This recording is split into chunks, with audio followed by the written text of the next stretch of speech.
We're here with the all-new 2018 fifth generation Honda Odyssey.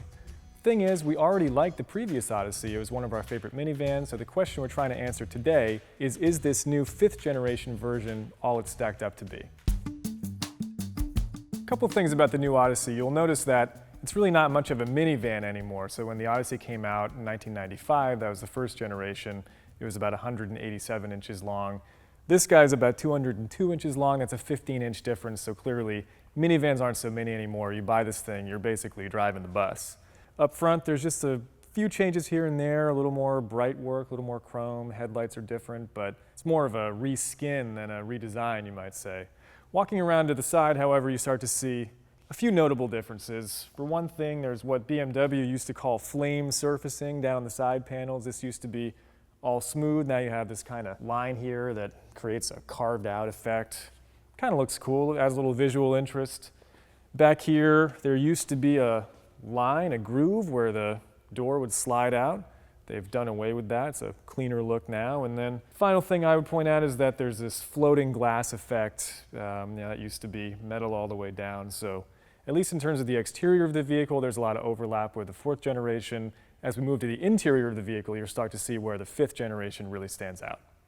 One more thing while we're out here. So there's a new feature for the Odyssey's power liftgate. It's a hands-free access feature. So with the key fob in my pocket, if I approach the vehicle, wave my foot under the bumper, the liftgate will open automatically if my arms are full or whatever the case may be. So let's try it out.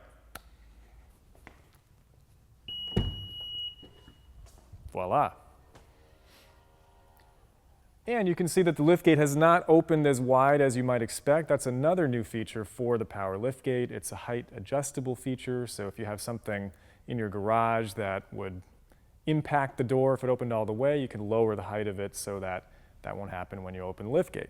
That feature is available on the EXL and above. It's actually standard on the EXL and above. However, the hands-free access feature is only on the Touring and Elite, so keep that in mind if you want both features on the same vehicle. Out here on the road in the 2018 Honda Odyssey, we're dealing with an all-new transmission for Honda. It's a 10-speed automatic of Honda's own design, and that comes standard in the Elite trim level, which is what I'm driving right now. Under the hood, there's still a 3.5-liter V6, same as the previous Odyssey, but this engine is a little bit different. It has direct fuel injection, for example. The previous engine did not. That ends up giving you 32 additional horsepower, so this new engine makes an even 280 horsepower, whereas the previous Odyssey had 248 horsepower. Doesn't sound like that much of a difference. We tested both vehicles at our test track. Turns out that the 2018 Odyssey goes 0 to 60 about half a second faster. It's a 7.5 second car versus 8 seconds or so for the outgoing Odyssey. So not a huge difference, but a difference that you might feel, especially if you're a more aggressive driver. In terms of fuel economy, surprisingly, hasn't really changed. The 2018 Odyssey gets 19 mpg city, 28 on the highway, and the outgoing Odyssey got 19 city and 27 highway. So despite the 10-speed transmission, which replaces the 6-speed in the previous Odyssey, and despite the direct fuel injection on the engine, which tends to give you a little better fuel economy, in terms of EPA ratings at least, really hasn't moved the needle. If you're looking for a fuel economy bump relative to what the Honda Odyssey was doing previously, you might be in for a bit of a disappointment. One more point about transmissions. Not every Odyssey comes with that 10-speed automatic. In fact, most Odysseys sold are probably going to be equipped with a 9-speed automatic, which is made by ZF. It's not made by Honda. It's a third-party supplier. Something to keep in mind. The 9-speed is a transmission we've experienced in multiple models over the past year or two. Mixed results, a mixed bag in terms of shift quality, maybe degrading over time. We've had our issues with it. We've written about it. If you check the forums online, I think you'll find similar feedback from owners, at least with the early applications of that transmission. Now, could be that more recently ZF is kind of working out the kinks with its automaker partners, something to keep an eye on. Things might get better over time, but it is certainly worth noting that if you go with one of the lower trim levels, including the EX, which we've been recommending, and it's one of our favorites, a value-packed option for the 2018 Odyssey, you're going to have that 9-speed transmission. So something to add to your research agenda as you're deciding which Odyssey to buy. One thing you read about in the literature from Honda is that the structure is more rigid this time around. It's a stiffer Odyssey than ever. I have no reason to doubt that, but it's not something that I would have guessed based on the driving experience. It's fine, but you can still feel it kind of quivering a little bit over rippled pavement. You get the sense that it's a big vehicle. It goes back a number of feet, and the newfound rigidity has not done away with the sense that you're still driving a limousine here. It's a big thing.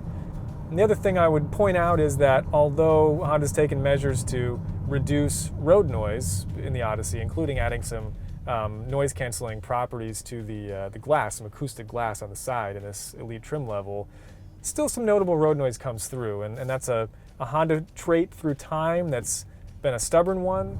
Otherwise, the Odyssey drives very well. We've considered it to be probably the best driving minivan you can buy for many years now. For 2018, they did change the suspension a bit, got a new rear suspension setup aimed at making it handle even better.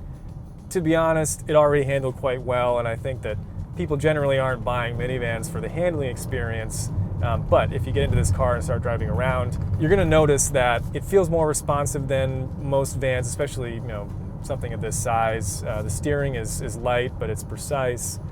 I would say the 2018 Odyssey continues to be an excellent driving minivan, but if you're just looking for an excellent driving minivan, you could get an older Odyssey and save some cash, right? So making the decision to buy a new generation Odyssey is going to come down to a lot more than just the way it drives. Inside the Odyssey is where you really see the differences come out relative to the previous generation. Honda's really revolutionized the layout in here. You've got that single screen layout.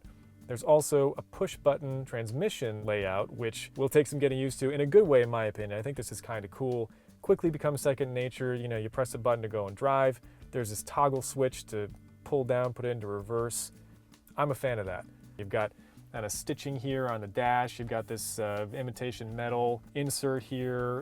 In general, the materials, the look and feel, the flow of all the panels, it looks like a modern, up-to-date vehicle in here, more in line with Honda's other recent offerings like the Pilot, like the Civic, the CR-V. There's a family resemblance in here that the previous Odyssey just didn't have. So probably the most difficult thing about buying a 2018 Odyssey or any Odyssey of this generation is going to be figuring out what trim level or version of the vehicle is right for you. We do have some opinions about that. We'll start with the base LX trim level. That's the one that makes the headlines in the advertising. Honda will say, oh, this Odyssey starts at $29,990 or whatever the case may be. Our advice is to skip the LX. Don't look back, don't think twice. It's really a stripped down model. In fact, I can point out a difference right here between the LX and every other Odyssey. You don't get this pretty 8-inch touchscreen, you get a dumbed down 5-inch version of it. It really is what we call a price leader in the industry, the LX. I mean, you want to skip that and at least go up to the EX, which only costs $4,000 more and gives you countless additional features. Power sliding doors, for example, a bunch of new safety features that you don't get on the LX, like adaptive cruise control, automatic braking, forward collision alert, stuff like that, keeping you in your lane. The EX is definitely a worthwhile upgrade. Again, really wouldn't even consider the base LX as an option for the 2018 Odyssey.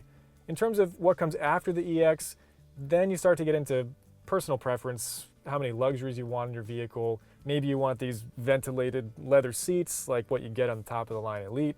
Maybe you can do without them. Another example is this new rear cabin monitoring system. It's got two features that make it up. The first one is called Cabin Talk. And what it is basically an intercom system that lets you cut in if someone's listening on the headphones back there. You got a kid with a video game or whatever. You pull it up on the touchscreen. It's called Cabin Talk. You unmute yourself. It says mic is on. And I don't know if you can hear that, but it sounds kind of like I am the pilot on a plane or something like that. It's a little weird, but you can see how it would be effective, especially in that scenario where you got kids back there with the headphones on, oblivious to whatever's happening. You don't have to yell and scream and wave your arms. You just hit this, it cuts right through, you have your conversation, then you move on. It's pretty cool. That comes standard with any Odyssey that has the rear entertainment system specified. Then there's that second feature I mentioned. It's called Cabin Watch. This, you need to step up to the touring trim level or the top of the line Elite, as this vehicle is, to get it. But check this out, it's pretty cool. So here's a fisheye view of the rear cabin, and I can pinch and zoom like with a smartphone and see what's really going on back there in the second row. I can zoom and then kind of slide to the third row. Now, I don't know if you want to be doing this while you're driving necessarily, but certainly if you have like your co-parent up front and they could do the zooming for you, it's another neat way to stay involved with what's going on in the rear cabin. So overall, you're standing outside the Odyssey, you might think to yourself, I don't really see the big deal about this new 5th generation. Once you're sitting in the driver's seat, you see what it's all about. Here in the second row of the Odyssey, it's no great surprise that there's plenty of room even for myself. I'm 6'1", my legs are kind of gangly. As you can see, I could use a little more support under the thigh perhaps. My knees are pointing up a little bit, but for the most part, I mean, there's plenty of headroom, plenty of foot room underneath the driver's seat in front of me. You see the perfectly flat floor down here, and a lot of crossovers. You get that driveline hump that kind of gets in the way, especially for the middle passenger. Doesn't get any better than this if you want to carry passengers on a regular basis. And really the big story for 2018 is not the passenger space. That's been a constant with minivans for a while. It's the magic slide middle seat. So what happens is you remove this seat manually, pick it up, take it out of the vehicle, and then the seats themselves are able to slide laterally as well as back and forth. But check this out. With this seat now slid over to the middle of the vehicle, there's an aisle here. I can just hop right in. How cool is that?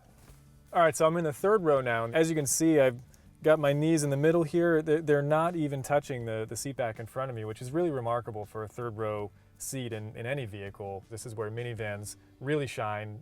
The Odyssey is awesome in this way. Overall, we're really impressed with the new Odyssey, especially on the inside. There's a lot of new features that the previous generation didn't offer, so if you're looking for the latest and greatest when it comes to minivans, arguably the 2018 Odyssey is where it's at. Keep in mind though that the previous generation Odyssey is quite similar underneath, so if you want to save a little money, still get that great resale value that Honda brings, certainly worth consideration.